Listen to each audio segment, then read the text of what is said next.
All right, good morning. Hey, this is Luke with Martin's Greenhouse, and we're going to talk about some tomato plants today. This is July, and we're coming up to a week of nice 80-degree weather and no rain in the forecast. And so it's so critical for your tomatoes that you take care of them right. There's a lot of information out there of how to do it, how to prune them, how to water them, how not to water them, how not to prune them, blah, blah, blah. There's a lot. It's confusing to a lot of people. So from the Martin perspective, it doesn't mean that I got it all together, but I do have a lot of experience with growing tomatoes over the years. So let me share a little bit of information that practical points that I learned over the years. So first of all, here's some tomato plants. These are considered a 4-inch pot.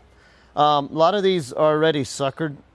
There's not really any suckers to get off here. What you want to look for is a main stem, and this has a good main stem. Up here it splits, which is good. And you got a lot of flowers up here. What happens if you have some with suckers, which I don't have any there, but I have a big one here. This one has a lot of suckers. So I don't know if you can see this okay, but this has a main stem coming up, and this guy here is a big sucker. So this main stem coming up is what you want, because look at all the tomatoes coming on up top there, and this guy is going to take away from it. He does have tomatoes on too, but what happens is if you don't prune it, you tend to overwork the plant, so to speak. It cannot get enough energy to produce a crop of big tomatoes. You have a bunch of little tomatoes because it doesn't have enough whatever to produce such a big crop. My favorite way of pruning tomato is I like to either use a scissors or a sharp knife. Sometimes people just twist them off, but then what that does, if you just break it off, and next thing you know, it didn't happen, but sometimes it'll skin the plant, and that's not good. So this is a waste, but it's much better doing this number. So like here, this is a good example right here.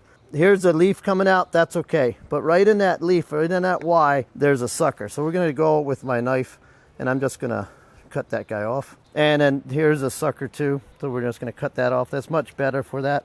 And this guy down here. And then same way, here's a good example, one right here. This guy is a sucker because here's a leaf and there's the main stem, and this little guy is going to take away from the main stem, so we're going to cut that.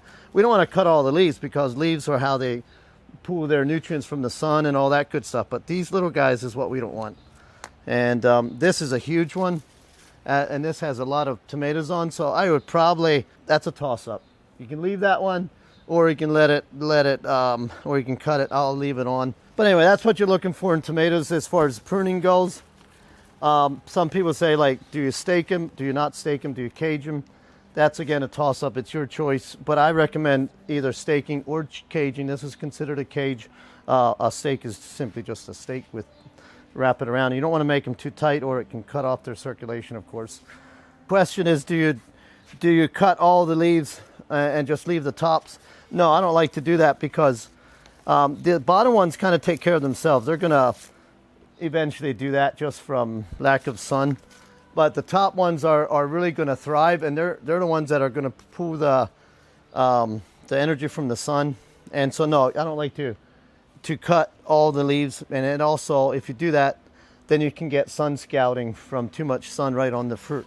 So the leaves just dual purpose. They protect the fruit from the sun and also, of course, provide nutrients. Because when you water a plant, a lot of times the plant also absorbs the water, not just your root. So it's a kind of a multi-purpose thing going on there. No, the best way to water your plant is actually not water the leaves. And I said it'll absorb moisture. It does, like when it rains. But the best way to do it when you water your plant is to water the fruit. I mean the root, not the plant. The plant doesn't really need the water. And also, the wetter the plant, the more disease prone they are to get disease. In fact, if the proven fact that if tomatoes are raised in like a greenhouse like this, there's no dew, they won't get a late blight. Late blight is actually caused from, you have to have 8 hours per day of moisture on your leaves for the blight to drift in and lodge there. So if you have your tomatoes in a protected environment, you don't have to worry about blight. Most of us don't have that privilege or that luxury. So we have to watch, especially as days are getting shorter again. Don't even talk about it, but that's the way it is.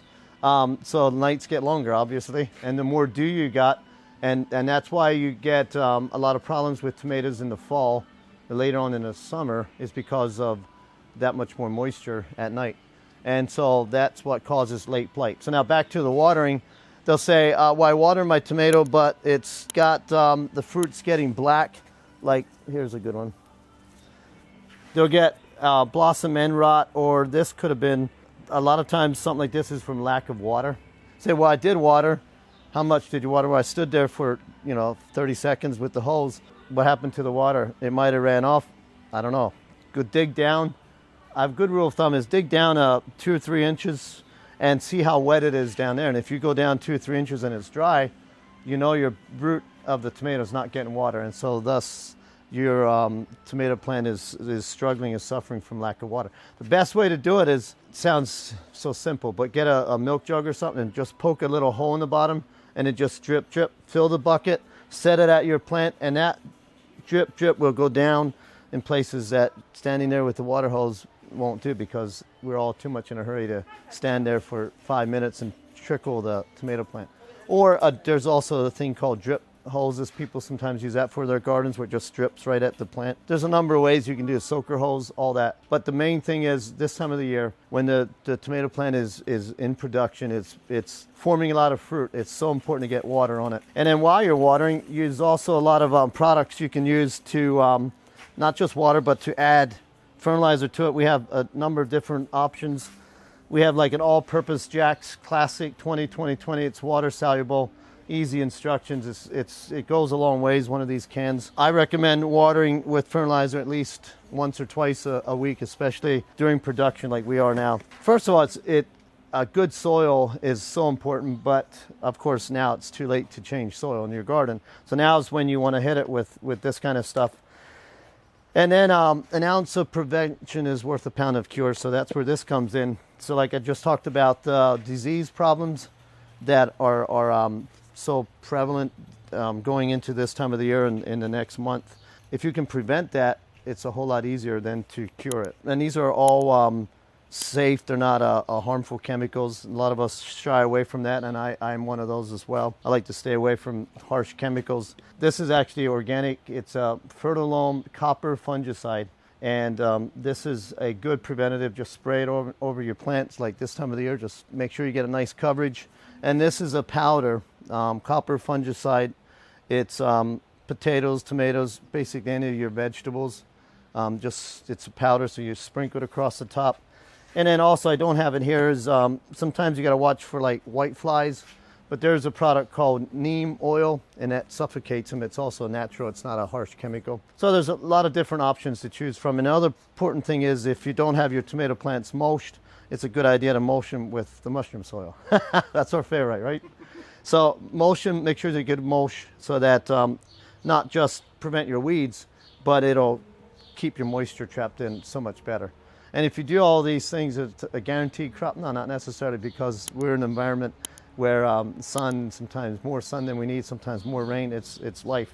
But just pay attention to your plants, and it's a fun project.